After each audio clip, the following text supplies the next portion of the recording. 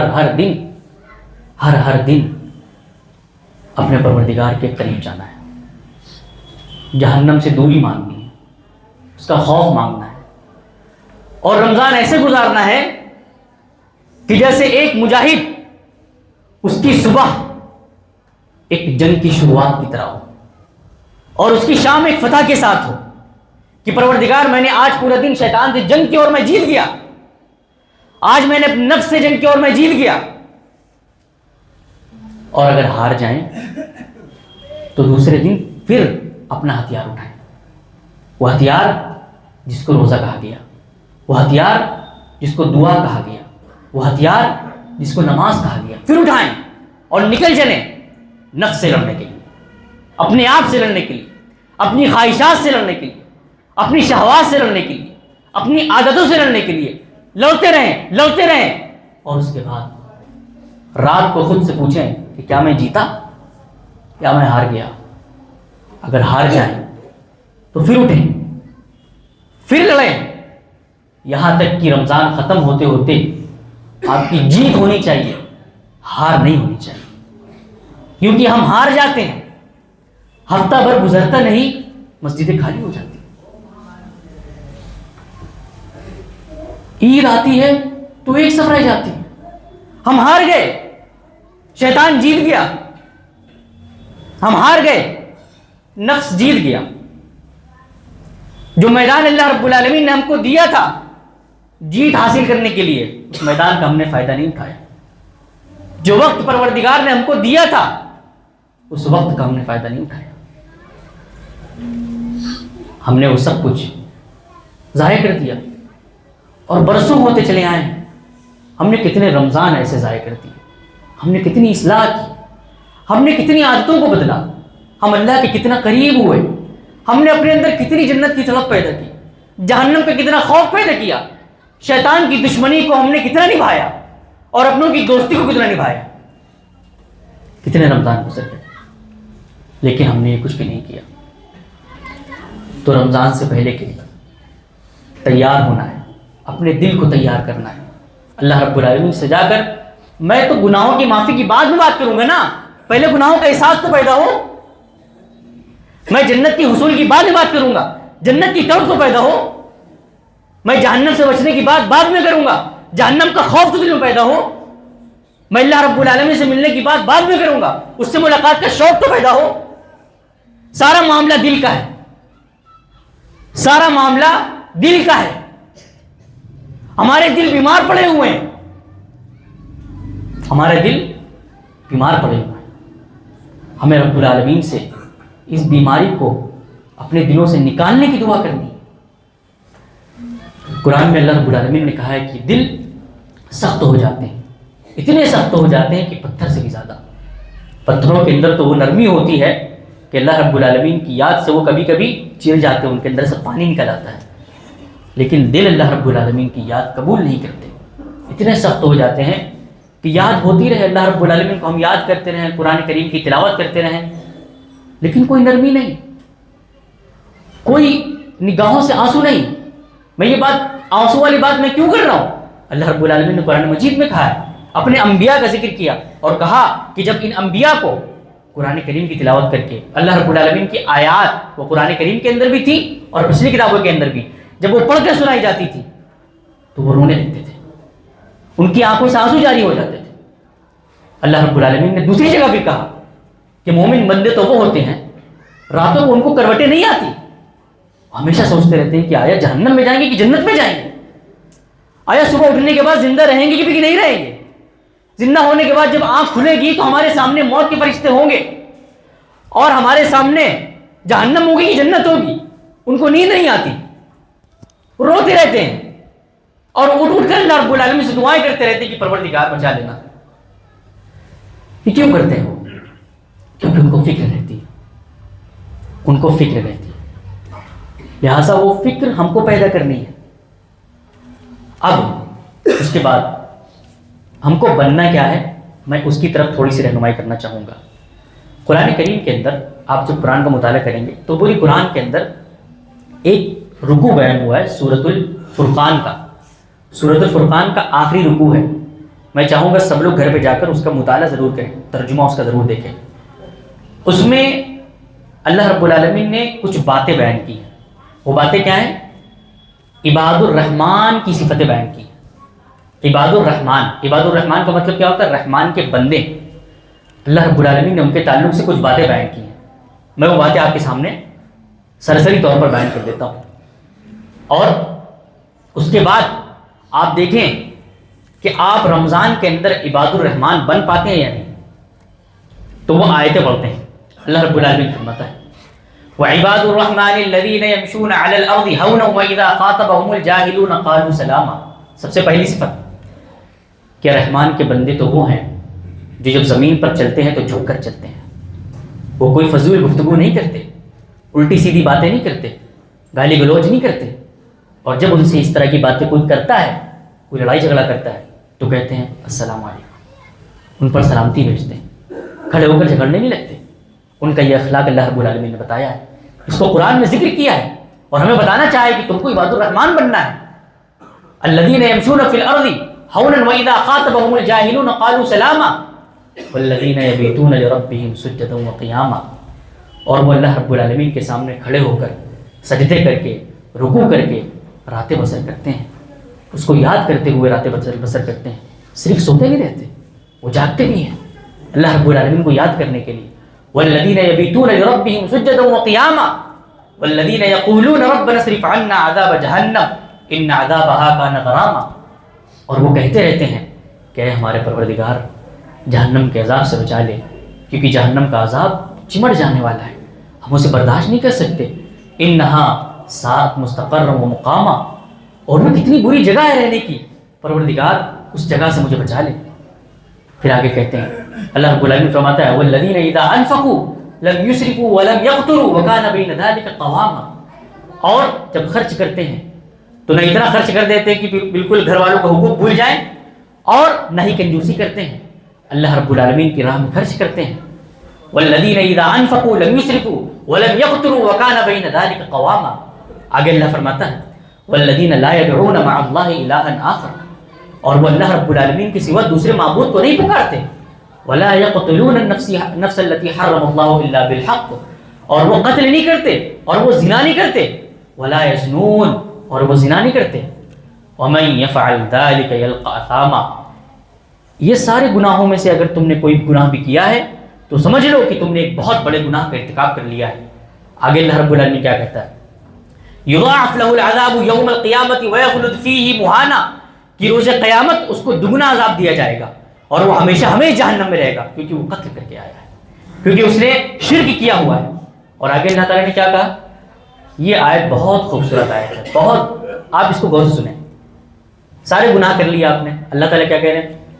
الا من تاب وآمن وعمل صالحا، اگر تم نے توبہ کر لی اور تم نے نیکیاں کرنا شروع کر دی، فاولئک یبدل اللہ سیئاتہم حسنات، تو ہم تمہارے سارے گناہوں کو نیکیوں میں بدل دیں گے، ہم تمہارے سارے گناہوں کو نیکیوں میں بدل دیں گے، ہم تمہاری بے نمازیوں کو نمازوں میں بدل دیں گے، ہم تمہارے قتل کو حیات میں بدل دیں گے، ہم تمہارے گناہوں کو نیکیوں میں بدل دیں گے، ہم تمہاری جتنی بھی تم نے گناہ کیے ہیں اللہ رب العالمین کیسے بدلے گا وہ آخرت میں ہم کو نظر آ جائے گا۔ لیکن کیا؟ الا من تاب، جو توبہ کرے اور نیکیاں کرنا شروع کر دے۔ اس کے بعد اللہ تعالیٰ نے کیا کہا؟ ومن تاب وعمل صالحا فانه يتوب الى الله متابا، کہ جو انسان توبہ کرنے کے بعد نیکیاں کرنا شروع کر دیتا ہے، اصل میں تو وہی توبہ کرتا ہے، یعنی یہ اللہ توبہ کرنے سے کچھ نہیں ہوتا، یا استغفر اللہ پڑھنے سے کچھ نہیں ہوتا۔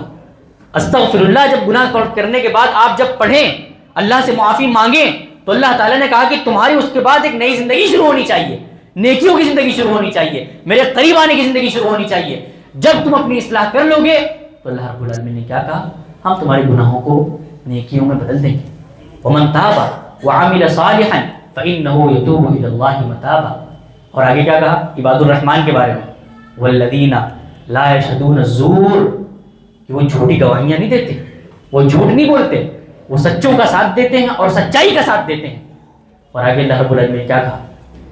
والذین اذا ذکروا بآیات ربهم لم یخروا علیہا صما وعمیانا، اور جب اللہ رب العالمین کی آیتیں ان کے سامنے پڑھی جاتی ہیں تو وہ اندھے اور بہرے ہو کر نہیں گرتے، یعنی وہ غور سے سنتے ہیں، وہ سننے کے بعد اللہ رب العالمین کے اپنے دل کے اندر خشیت محسوس کرتے ہیں۔ کیوں؟ کیونکہ انہیں پتہ ہوتا ہے پروردگار بات کر رہا ہے، میرا رب ہم سے کلام کر رہا ہے، اور ان کا رب جب ان سے کلام کر رہا ہوتا ہے تو اللہ رب العالمین کی بات سننے کے بعد انسان کو رونا نہ آئے تو اپنے ایمان کا جائزہ لے۔ ہر بار نہیں، لیکن کبھی کبھی، ہر بار انسان کو نہیں ہوتا، لیکن کبھی کبھار ایسا محسوس ہو کہ انسان کا اللہ رب العالمین سے تعلق جاگا، اس نے قرآن کو سنا اور قرآن کو سننے کے بعد اس کے دل میں نرمی پیدا ہوئی۔ اس کے بعد اللہ رب العالمین کیا کہتا ہے؟ والذین اذا ذکروا بآیات ربهم لم یخروا علیہا صما وعمیانا والذین یقولون ربنا هب لنا من ازواجنا وذریاتنا قرۃ اعین واجعلنا للمتقین اماما۔ کیا کہتا ہے؟ زبردست آیت، ربنا حب لنا، اے میرے پروردگار تو مجھے میری بیویوں اور میرے بچوں سے آنکھوں کی ٹھنڈک عطا فرما، اے میرے پروردگار تو مجھے متقی بنا دے، پرہیزگار بنا دے، وجعلنا للمتقین اماما۔ آخر میں اللہ تعالیٰ کہتا ہے اولئک یجزون الغرفۃ بما صبروا، یہی وہ لوگ ہیں جنہوں نے جنت کو حاصل کر لیا، یہی وہ لوگ ہیں جن کو آخرت میں جنت دی جائے گی، کیونکہ انہوں نے اس راہ پر چلنے میں جو صبر کیا تھا، جو ثابت قدمی دکھائی تھی، اللہ رب العالمین کی راہ پر چلتے ہوئے مصیبتوں کو جو انہوں نے جھیلا تھا، مصائب پر جو انہوں نے صبر کیا تھا، اس کی وجہ سے اولئک یجزون الغرفۃ بما صبروا ویلقون فیہا تحیۃ وسلاما، اور وہ جنت میں آئیں گے تو میری طرف سے سلامتی ہوگی، ان کو سلام کیا جائے گا، فرشتے ان کو سلام کر رہے ہوں گے، آئیے استقبال ہے آپ کا، اور مومن اور وہاں پر جو بھی لوگ ہوں گے ان کا استقبال کر رہے ہوں گے، جنت میں آپ کا استقبال ہو۔ مطلب آپ ہم سوچیں ذرا، کسی 5 اسٹار ہوٹل میں کوئی خانسامہ ہمارے لیے دروازہ کھولے تو ہمارے اندر خواہش پیدا ہوتی کاش ہم بھی وہ بلینر بن جاتے، لیکن جنت پروردگار نے بنائی ہے، جنتیوں کے لیے بنائی ہے، صبر کرنے والوں کے لیے بنائی ہے، ہمیشہ کے لیے بنائی ہے۔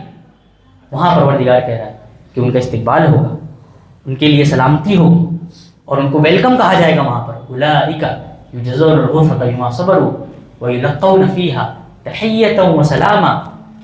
اور اس کے بعد اللہ رب العالمین نے پھر یہاں پر اتنی صفات ذکر کری اور اس کے بعد کہا کہ یہ لوگ ہیں ان کو جنت ہم عطا کریں گے۔ تو میرے بھائیوں، میرے عزیز بچوں، میرے دوستوں اور میری ماں اور میری بہنوں، میں سب سے اور خود سے کہنا چاہوں گا کہ ہم اس رمضان کا فائدہ اٹھائیں، اس رمضان کو ایسے جانے نہ دیں۔ اگر ہمیں لگتا ہے کہ ہم کمزور ہیں تو ہم اللہ سے مانگیں، دعا مانگیں۔ اس بار ہم دنیا کی دعا تو مانگیں گے، لیکن ہم بعد میں مانگیں گے۔ ہم پہلے اللہ سے مانگیں گے، پروردگار مجھے میرا ایمان دے دے، وہ ایمان جو تو چاہتا ہے کہ میرے اندر ہو۔ پہلے اللہ رب العالمین سے ہم مانگیں کہ مجھے محبت دے دیتے، ہم مانگیں گے اس سے کہ میرے اندر جہنم کا خوف پیدا کر دے۔ ہم اس سے اپنی فرما برداری مانگیں گے، ہم اس سے تقویٰ مانگیں گے، ہم اس سے حیا مانگیں گے، ہم اس سے پاک دامنی مانگیں گے، ہم اس سے سچائی مانگیں گے، ہم اس سے نیکی کے راستے پر چلنے کا جذبہ مانگیں گے، اور ہم وہ جنون مانگیں گے کہ جس کے بعد مصائب بہت آسان ہو جاتے ہیں۔ ہم وہ مانگیں گے، ہر روز مانگیں گے، صبح و شام مانگیں گے، ہر نماز میں مانگیں گے، لیکن مانگیں گے۔ اس بار ہم یہ مانگیں گے۔ اللہ رب العالمین سے دعا ہے کہ پروردگار عالم ہمارے اندر سچا ایمان پیدا کر دے، اور جب تک زندہ رکھ اس ایمان پر قائم رکھ، اور جب ہماری موت ہو تو ایمان و اسلام کی حالت میں ہمارا خاتمہ ہو۔